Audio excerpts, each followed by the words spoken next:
Listen, I have to. This is kind of not exactly related to what we're talking about at the moment, but as we have touched on the university a couple of times, we have to talk about that ergonomics project that we did. You were going to bring that up.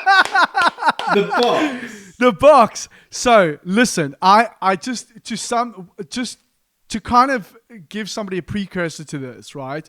In short, at least from my point, like the most well-researched product in fucking university history. I agree. It was so well-researched from like harassing people at Birmingham Airport to like reading up everything we could on luggage and so basically to tell everybody back home, we had to redesign luggage basically. It was a piece of luggage, and I think we had to it had to double up for something, I think. Right. So we researched the fuck out of it. We put so much work into it, and in the end, we were left with this fucking monstrosity of a product.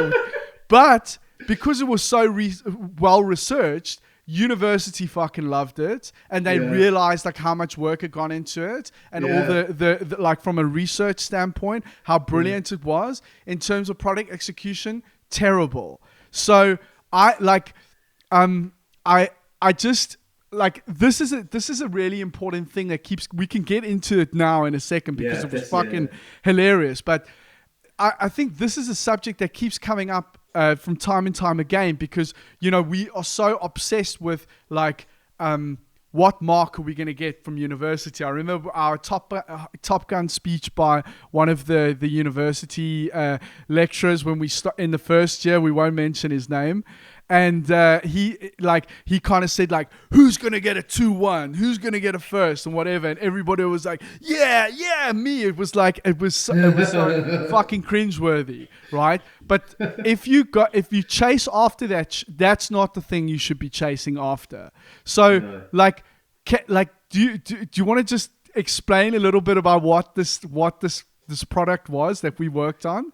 Well, we had spent probably how long? About 2 months, would you say? The module. So quite a substantial amount of time. And like 6 guys as well. We had the manpower. So, and I think it was like 2 households as well, wasn't it? So there was me and 2 guys that I lived with, and you and possibly 2 guys that you were. And it was almost like, okay, we had like a unit because we all got on and we were, you know, all motivated to try and get something out of this. But we ended up building this because it was focused on ergonomics, right? It was an ergonomics. Yes, it was an ergonomics project. Yes. So we were measuring like percentiles of body shapes and, you know, really getting to grips with the exact figures of what this thing needed to be. And we were like, okay, we're going to design this piece of luggage that doubles up as this, like, I'm cracking up thinking about it.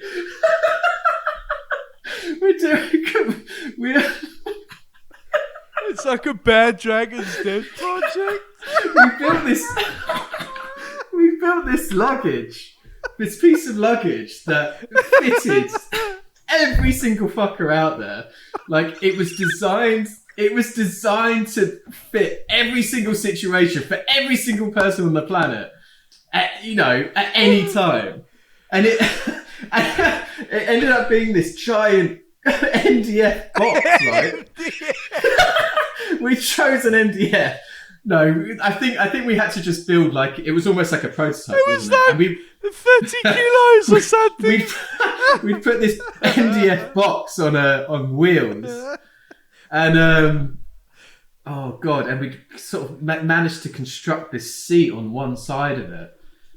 But I just remember wheeling this thing in and just thinking what the lecturers must have thought, because it was literally just a box. And I think ultimately, once we got our marks back, it was all reflected through the research we did. Like if we hadn't done that, we would have been fucked. Like we would have not passed that module. Dude, do you remember the suit? Do you remember the suit? Like, there was like a hard suit shell almost that you could fit your 3-piece suit inside. Yeah. So which you is open also it up just, and we'd build all these features and functions in for like the travelling businessman who needed to sit on his luggage in an airport because his plane's late. It's fucking stupid.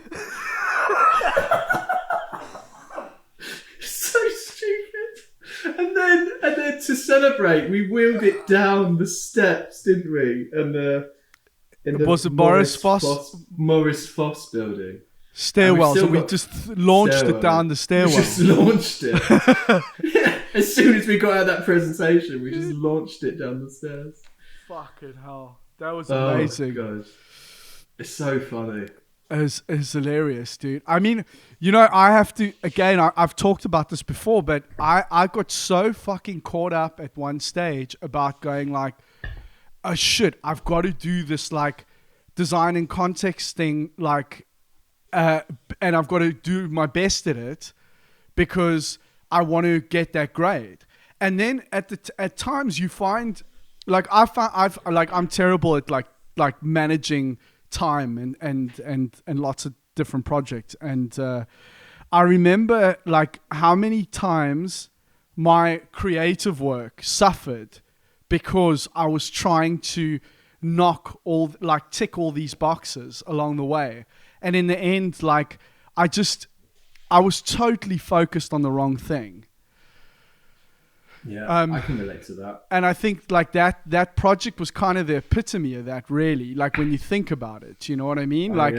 Nobody, like, it was great. I have to say, like, I think by the time we had kind of got there, we realized like, there's no ways we can't do well from like in terms of marks in this particular assignment because we have put so much work into it and I think largely due to your like super methodical archiving and everything, we were able to present that in a really clear and articulate way. But by the time we presented it, we realized immediately like the product's fucking terrible, so something's missing here. Yeah. It was one of our first introductions, I guess, to group work in that time. Yeah. Like it was first year, wasn't it? I don't maybe first or second. I can't remember, but it was one of the first group projects that I like was really, really engaged in properly. I mean, I say that nothing could really compare to. It was probably the start of our blossoming relationship. I think so, Sam. I think that really took it to another level. Yes. Yeah, definitely. Yeah. Yeah. That rubbed it up a notch. That project. Were you in the in Icon the night that I got rugby tackled by a bouncer on the dance floor? Where was I there? I can't remember.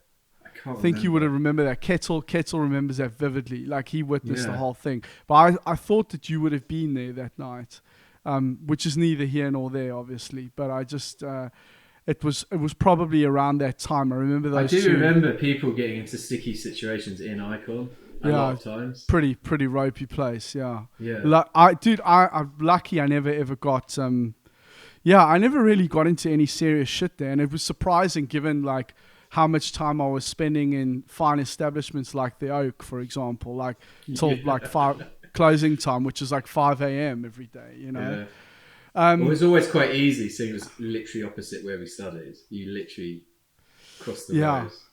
And also, for anybody that's still in Coventry, I was working at TGR Fridays, and the Oak was the place that was always open after the restaurant had closed at like, by the time everybody had clocked out at like 1 a.m. So we would always end up there afterwards. And I forgot you worked there. Yeah. There's a picture of me somewhere in my stripes. I need to find it. Standing on a table with my braces and funny hat. Oh, Jesus. Badges, yes. Dude, so I thought it was like the university project, apart from it being funny, was kind of quite a good example of just, I don't know, trying to navigate what getting down to the essence of what you should be what you should really pay attention to and what's maybe not so important. Like what is your take on the way that you handled university in general? I would love to do it again. I would love to do it again. I would kind of love to go back and like maybe do a master's or something. Like if I like just for pure entertainment. Mm-hmm. Yeah, just really. I think I just look at it completely differently now. I would look at it in the sense of I think I was almost there because I soon realised that I had to take it upon myself to get the most out of university.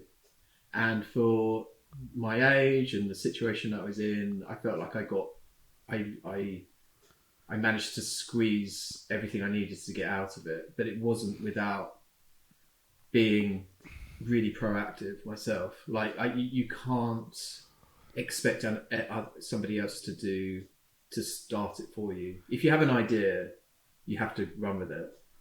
So I would find myself,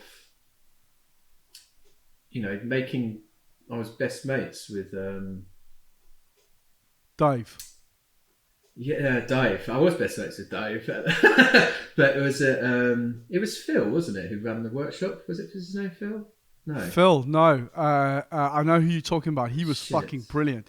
There was a guy called Steve, and there was another guy called what was his fucking name? Brummy, right? Oh, Dennis, the clay model. Yes. Gary. There was Dennis, Gary, and I know exactly who you're talking about. Why can I think of his name? Anyway, I'd managed to convince him to give me access to the laser cutter because nobody else was using it. So this was a time in the year when everyone was knuckling down on their dissertations, essays. This was final year.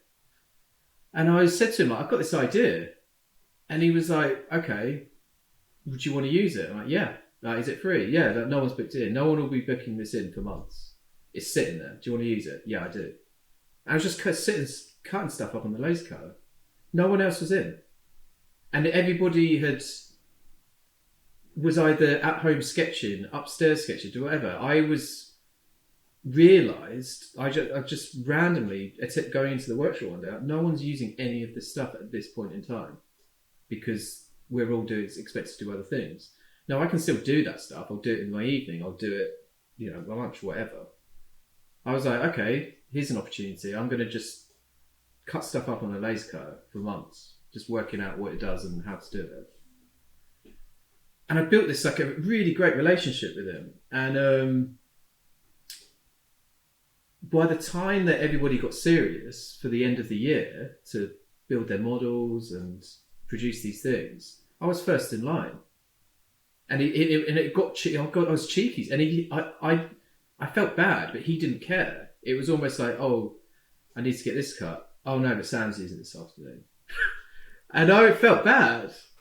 But I built this he'd seen that I'm getting the most out of this particular piece of machine. And as long as I wasn't, it wasn't like I was cutting in line. It was just like, oh, it's booked up for this because he took the initiative to do that. Like he's booked it up, and also you had your shit together as well. That's also important. I think he was quite serious. He was quite serious about that as well. He was like that final year. I mean, look, I had because we haven't spoke about because it's a 4-year course, isn't it? Right. Yeah. And for the third year, I was lucky enough to have I had 12 months placement. Where was that? That was at the Design Hub.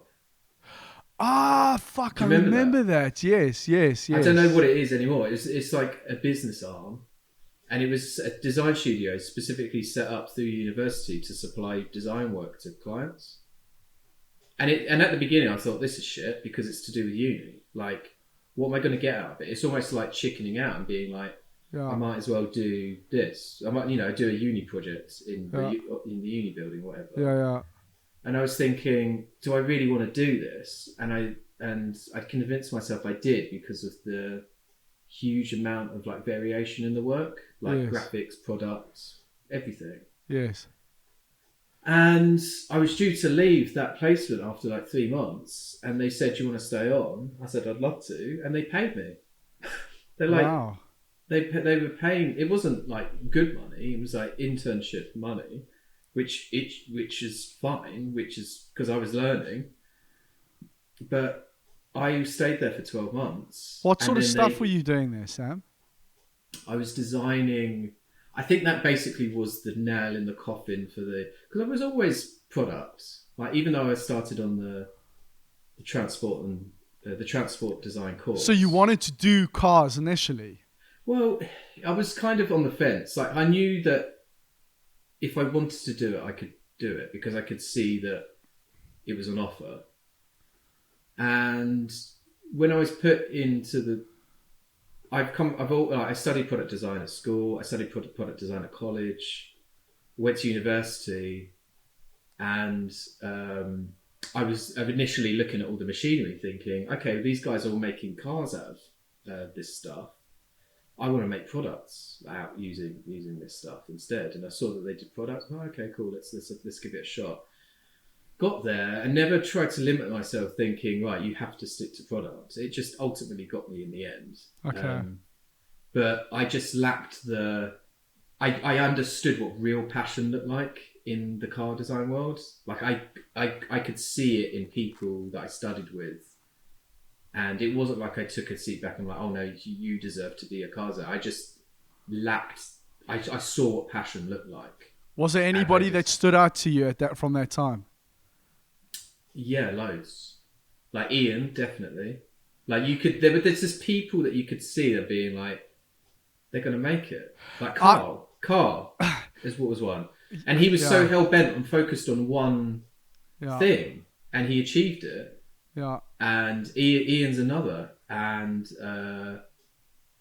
the people that have gone on to amazing things. Like, we're so lucky with the network of individuals that we can get in contact with at any point. Yeah. Across the entire world. Yes, absolutely, yeah. And I knew that that's what real passion for cars looked like. Yeah. And so I was very much it was, and that combined with so many other things, like I was saying about like the placement year, it was like the nail in the coffin to be like, you are definitely doing products. Okay. Stay away from cars. What sort of products were you guys doing on placement, Sam? We were there was one brief. Office furniture was one brief. We were. What else were we doing? Look, it was predominantly like 3D renders of like either existing products or products in the early stages of development. Is that where you started like familiarizing yourself with Rhino? Because I know you got a hard on for Rhino. I was hard on for Rhino. I really loved Rhino. I know a lot, everybody was like Alias and SolidWorks or whatever. But yeah, I learned Rhino at the Design Hub along with the basics for Illustrator and a few other Adobe bits of software. And they were like pieces. So this is the thing that annoyed me. It's like they'd done up this Design Hub to look beautiful. Like when you walked in, it was like an Apple store. Yeah. It was like Herman Miller chairs, fucking white desks, and just they've spent so much money on what this place looked like with graphics and everything. And it looked the part. It looked really, really good. And when it came to the buying the equipment for like the teams and like the students to use, they literally just bought like basic spec iMacs. And these were the white, the white plastic, whatever. And they were like, okay, we'll install everything on these bits on this equipment for you. And it literally just took us like days to do these renders because we just given the wrong equipment. And it's like, why don't you blow your money on like the top end gear instead of like all the stuff that doesn't really matter? Dude, that's really frustrating. That's really fucking annoying. So, but I'm going off. Sorry, you were going to talk about your hard on for Rhino. Hard on for Rhino. and then what was it? I think it was Image Studio at the time, was it? Do you remember Image Studio? I'm sure it's called Image Studio. It was an alias. It was like the beginning. It was like Bunk Speed. It was a little bit like Bunk Speed. Was it Image Studio? Was that Alias's rendering thing? It was like their pick up and fuck about with rendering thing at the time. Maybe, yeah. It was there were others. There were others way more advanced. Yes. But I just seem to have this like hard on for Rhino and Image Studio. And it produced these like ridiculous like cartoony style products, but I fucking loved it. I just liked how the models were looking. And I think that's kind of goes back to like not really. It's kind of like you want to pave your own way, right? Like when you go to uni and you're like, oh, you've got to learn this, you've got to do it like that, you've got to learn, you've got to do it to these details and these settings. Well, I wasn't really about that. I was like, well, I find Rhino easier to use, and Image Studio is great because it's quick and the products have a certain look to them, and I just like got a hard on for it. Got to work and just started producing these crazy looking renders. Dude, I remember throwing a one of my finest alias models into Bunk Speed for the first time, and I was just like fucking blown away by it. Yeah, no, totally. But the thing is, I can't, like, I couldn't look at it now, for example. You know, it's like it's terrible. Yeah. But do you remember because it was such a good feat. Like I remember that, like when we were in those lessons, and like you thought it was good enough. Like you've thrown your model into this environment. Like, it's done. Yeah. That's You're just blown away. There we go. Done. Like screenshot, fucking add text, project's finished. You know, easy. But the one thing that for me was like kind of unforgivable, and I don't want to shit on Coventry University any more than what I have already. Little guy's trying to come in.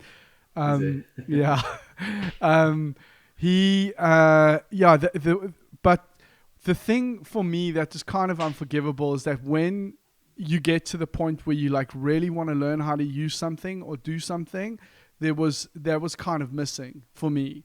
You know, there wasn't really the person that could go like, this is how you do a really fucking sexy Photoshop rendering. You know, this is really how you.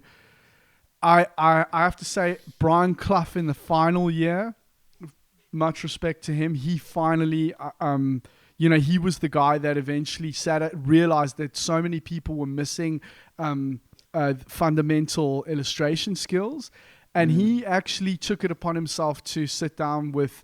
There was at least 100 people in this room. Yeah, and he was I don't know if you remember that, but I do remember these things. And I have to say, like I, although it was like that's where you were when I was in the workshop.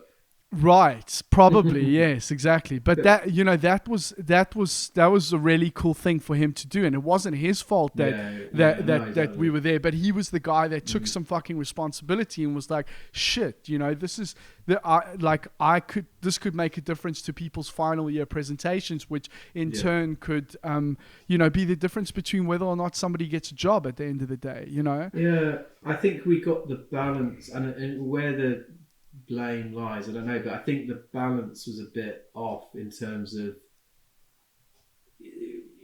reflecting on the ergonomics project again for a second without cracking up. Like, it was so heavily weighted on the design thinking side. Yeah. And we could all do that, as proven by like dissertations and endless essays within those like 3 years we were studying without the placement. We almost like came out of it without we were on a design course. We wanted to be there to draw and I have to do all of these things. I wish, like, honestly, if I think without just shitting on the whole experience, I would kind of say to anybody that's going through that process, not necessarily just there but anywhere, for example, is that do what's required of you and make sure you've got to pass at the end of the day, but don't lose sight of the fact that you need to make, like, you are either, if you're studying a course like that, you're doing one of a handful of things. You either want to become a designer, You either want to become a modeler, you either want to become a visualization artist, you either want to become a UX designer, but all of those things, or I don't know, even a graphic designer, all of those things require really strong illustration skills, regardless of what the tool is. The tool could be sketching, it could be a modeling, it could be rendering software. All of those things require a degree of mastery in order to be taken seriously. And people should fucking really, really double down on those things, despite what any tutor says. If like, you know, nobody's going to stop you from doing any of the stuff in your spare time. You need to be doing it in your spare time. If you feel that there's something lacking from the syllabus in terms of your coursework, then in your spare time, go and fucking draw. Go and make something. Go and model something. Go and visualize something. Get a tutorial off the internet. But don't lose sight of the fact that those the craft side of whatever it is that you're doing you have to pay attention to it. Yeah, agreed. Sorry to bulldoze that. No, but it's. I mean, I don't know what your feel free to disagree. If you don't agree with me, but I just feel that exactly what you've just said. My final year project for me was also like the biggest lesson that I learned out of the whole thing. Like, I was so proud of all the thinking and egress and ingress and egress and the powertrain and the fucking engineering and all that sort of stuff. And at the end of the day, the final product was like, it hit all these things, but nobody cares. Like, it was kind of instilled into my head that, like, anybody can design a 2-seater sports car, like, that's a cop-out. And it's like, on the one hand, you could argue that from an intellectual standpoint, but at the same time, if the task is to design a 2-seater sports car, I can fucking guarantee you that out of 100 people, maybe 10 people really fucking nail it, like, there's so much to be said in terms of proportion, controlling surfaces, controlling lines, and all that sort of stuff. And that isn't just related to cars, it's related to products as well. Even the most simplistic products, you've got to pay attention to, you want something to be attractive at the end of the day, Yes, it needs to be functional. It should be function-led, of course. But there's an artistic element or a craft element that I kind of historically was kind of like, I felt that this was really lacking, and unfortunately it seems like some of the most expensive schools in the world, like if you take Art Center, for example, they are really good at that. But your course is your education is going to cost you $300,000. Is it worth that? Not a fucking chance, like, I don't know. That's at least, So, that's my thoughts on it, because, it's great. Nobody reads all that shit, nobody reads your book. Well, no, like I was going to mention, I think our year was quite good at realizing that I'm going to bring up the final year, the final degree show. Yes. Because we realized quite quickly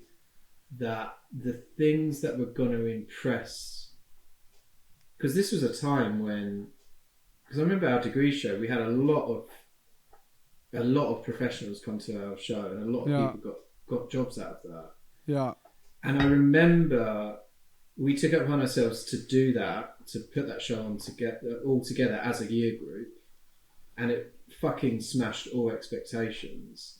But it stemmed from this realization that we've got cool shit to show off that goes above and beyond this checklist that you described. Like, there's a lot of impressive stuff going on here that is exceeding expectations. Yeah. And people need to see this because they're going to be impressed by those things. Yeah. They're not going to be impressed by they're not going to be impressed by the fact that my ergonomics module scored 90%. Whatever.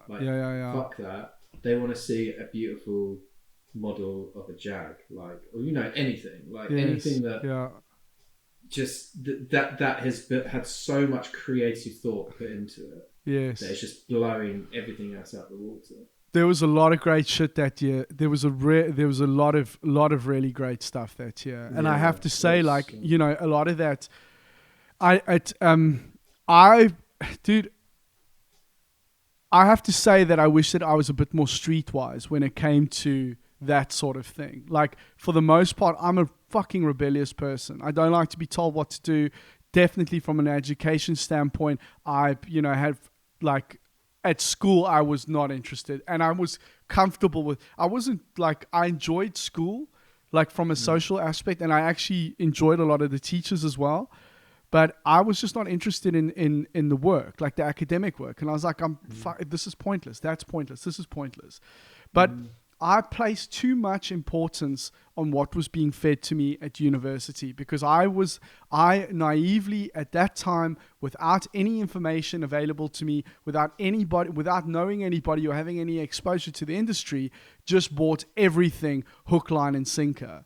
And I wish that there was a lot of people that were streetwise. I mean, Kettle was a great example of that. I remember him going, you know, they were told, I think when they went to the RCA, when they went for the interview, the tutor at the time said to them, like, listen, don't do like, I don't know, the next generation focus. Do something fucking crazy. Do something out there.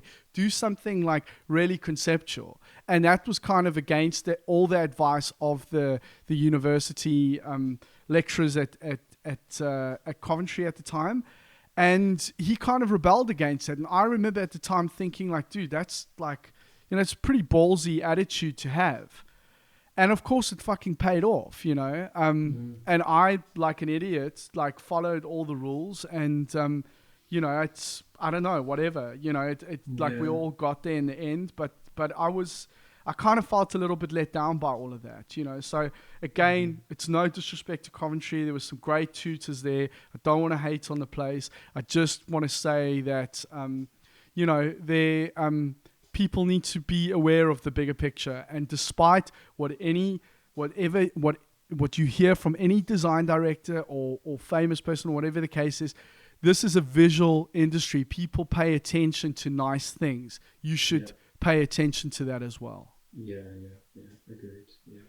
Sorry, Sam. This is not about me. This is about you. So no, sorry for hijacking. This is all great advice. Like, I just, like you have to remember, like we were saying earlier, it's a design course, and you're expected to be creative, and it's very easy to get swallowed up in the kind of mundane stuff in order to pass year one, pass year two, pass this specific module, for all these boring reasons, all these boring things that you have to tick off. And you just have to allow yourself to not let them weigh you down, and let them direct your path. It's tough. Yeah, it's very tough. It's very, very tough. Dude, I wondered, I just want to, like, I know I've kind of asked you this question and already, but about the watches specifically. How did you guys come up with the concept for your watch? Like, what did you realize it was the opportunity in such a saturated market?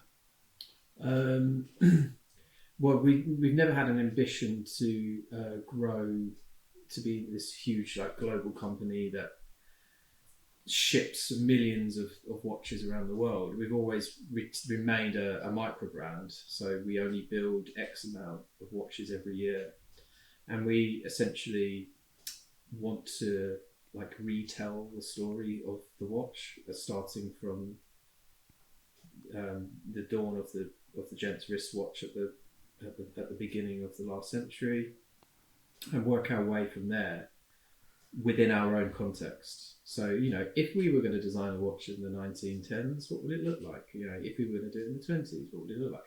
And just touching on these themes. So the last thing we want to do is build a collection that's kind of washed out and fuddy-duddy, because we're trying to, like, cater for everybody. But every collection will essentially tell another story naturally. So whether it's automotive, whether it's military, whether it's pilot, Art Deco, depending on the decade we're looking to next, will determine the sort of watch we'll produce.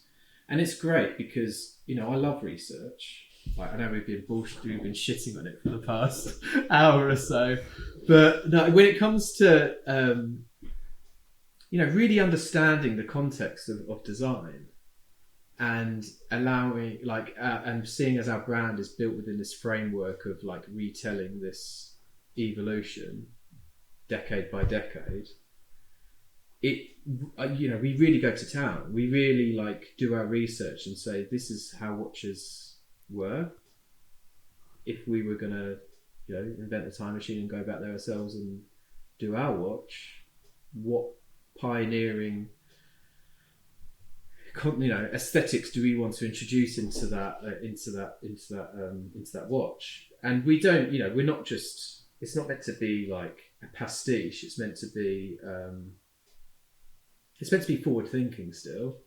And we have our own brand DNA that like fits in and around that, the context of the, you know, 20s inspired wristwatch or whatever.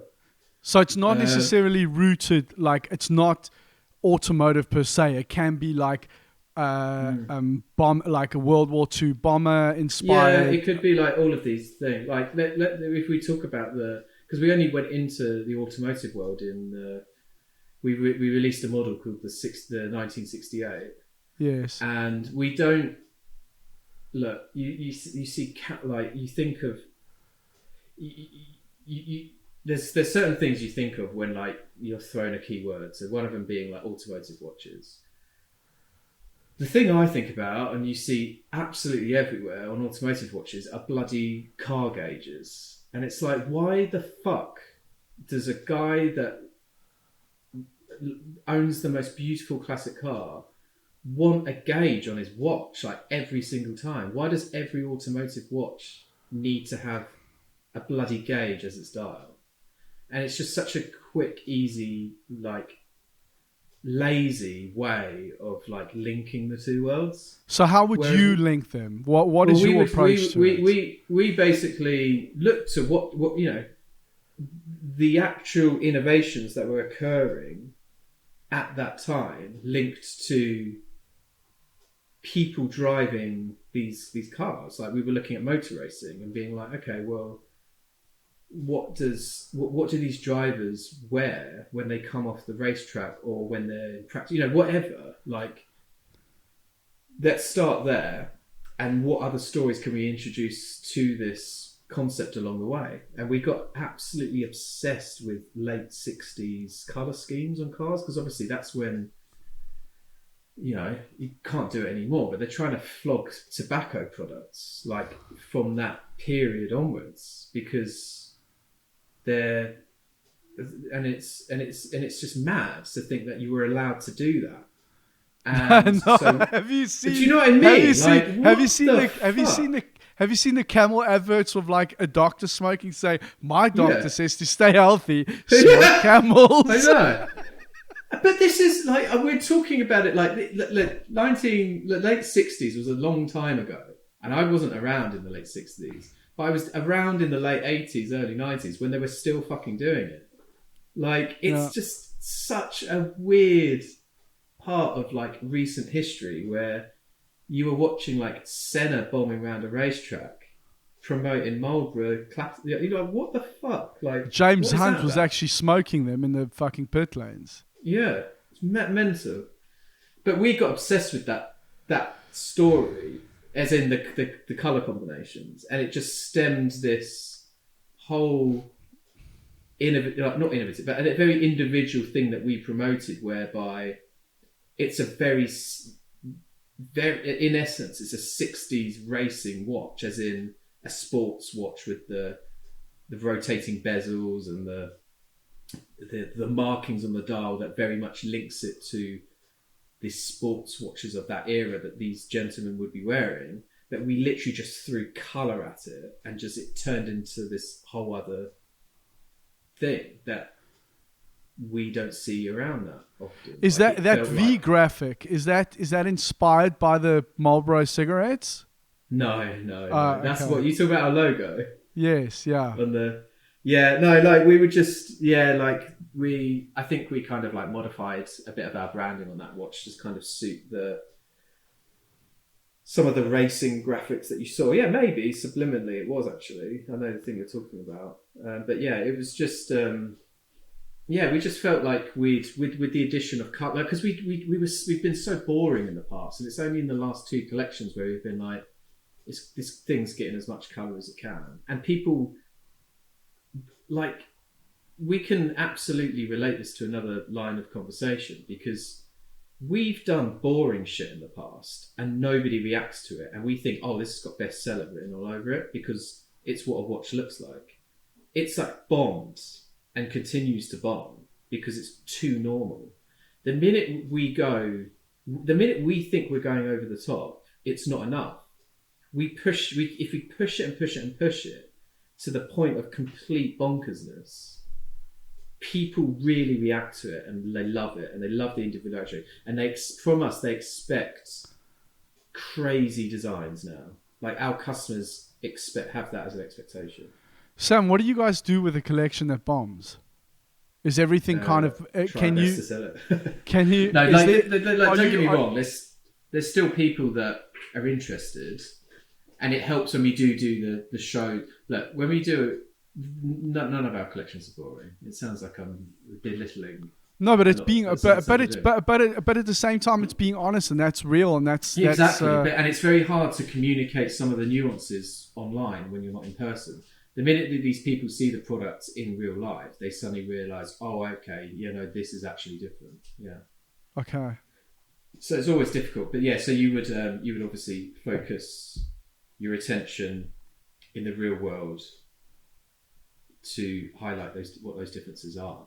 Yeah. But like we found that we need to be like really brave and unusual in our designs, because we say they're bespoke, we say they're different, and that's what people have come to expect. Like a lot of our watches are just bizarre looking things, and it's come from having to keep pushing and pushing and pushing. I guess it is a constant balancing act of like having enough stock on hand to be able to satisfy demand, but at the same time not having so much that you might get yourself into shit, right? I mean, you've got to. Yeah. That's got to be quite. But I guess after, what is it, going into your 8th year now? I mean, you've got a clearer idea of the sort of numbers that is the sweet spot.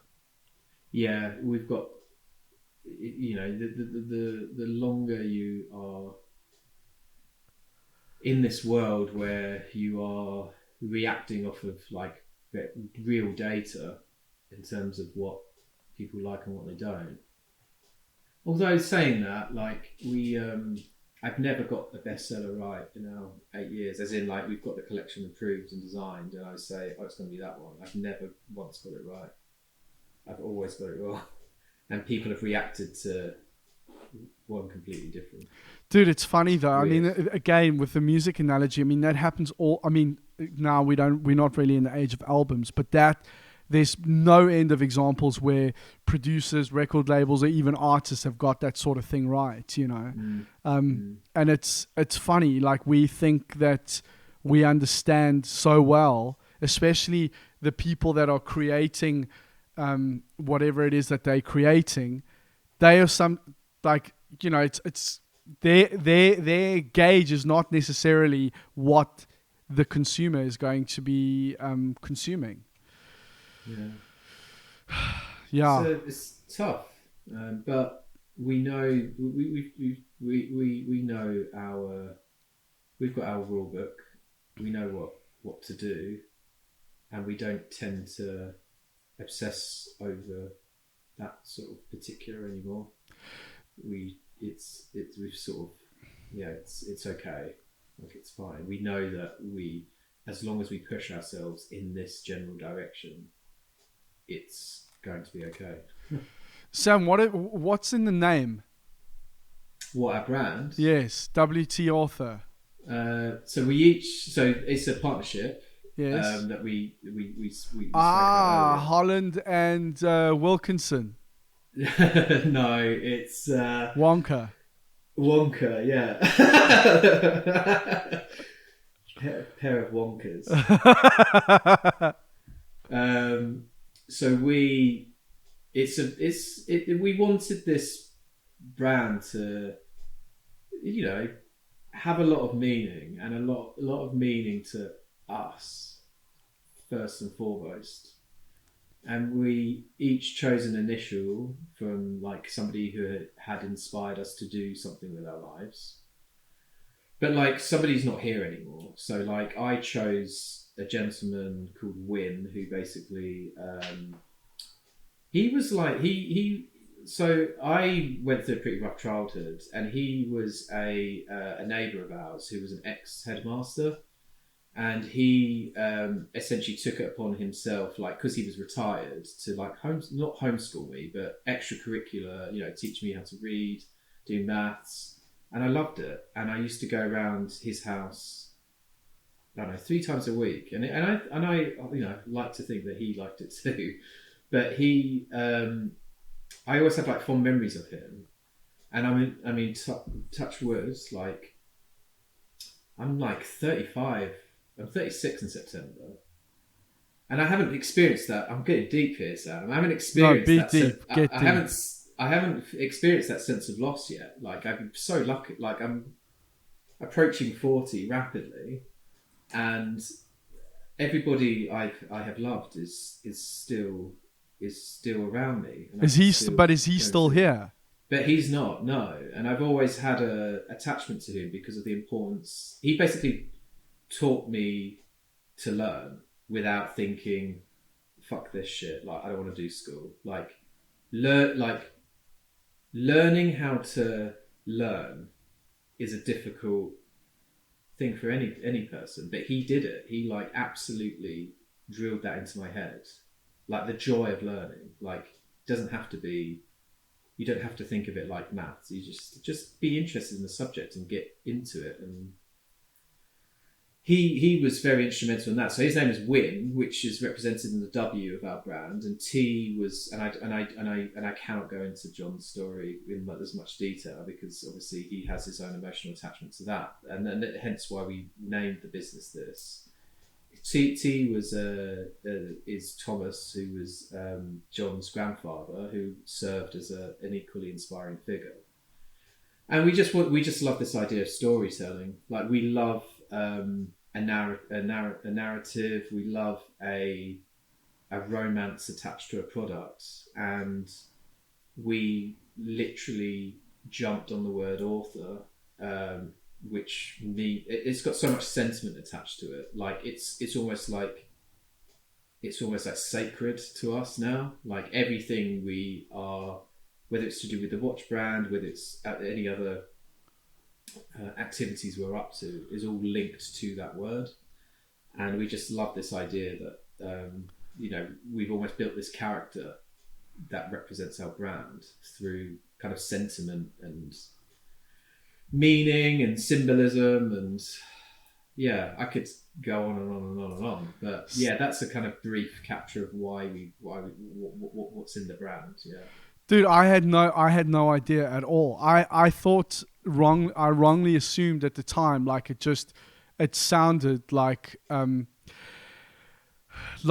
something that would be really good for a watch brand, and I didn't realize that there was so much sentiment and emotion attached to that. And that's a really we want to make sure that neither of us was going to walk away without feeling like the guilt of almost like letting someone down. Like we've been inspired to do something with our lives, so like, okay, let's add another thing onto this. Almost like if you walk away from this, like we've bloody named this brand like after people that have inspired us to do so. So we're kind of locked in. Right. Yeah. Cool. Kind of. Yeah.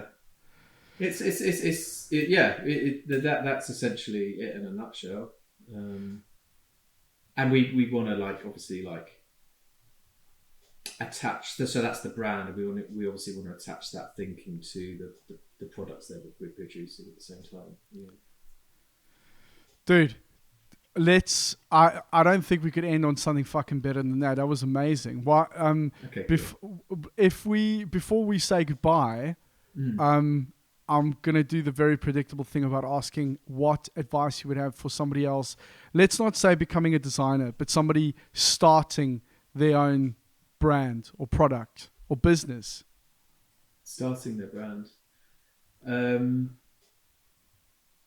I would be patient.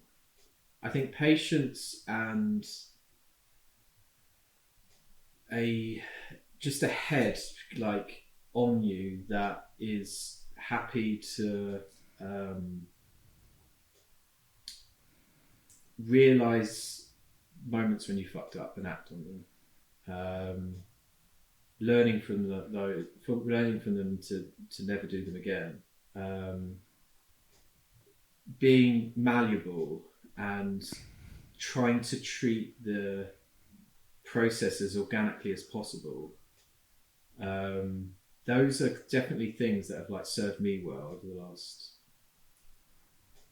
like 8 years or so. But almost like making sure you're not like limiting yourself.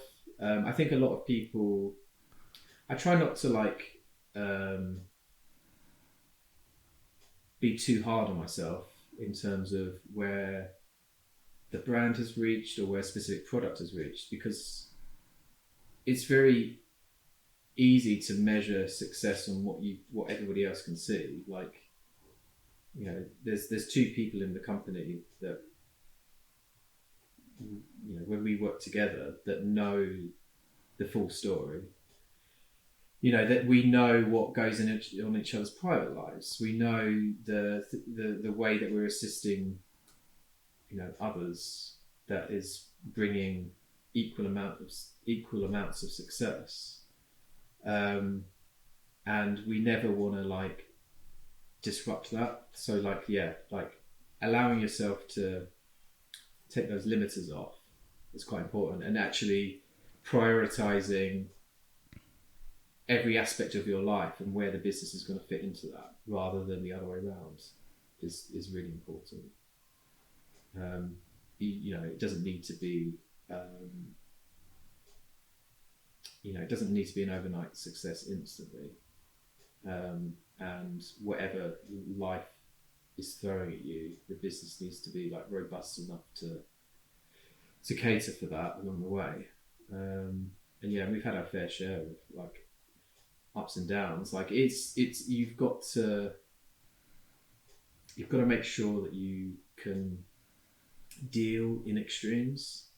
There's never a happy medium. It's always extreme highs or extreme lows, but behaving in a manner where you are acting as the happy medium in between is quite a nice way of putting it.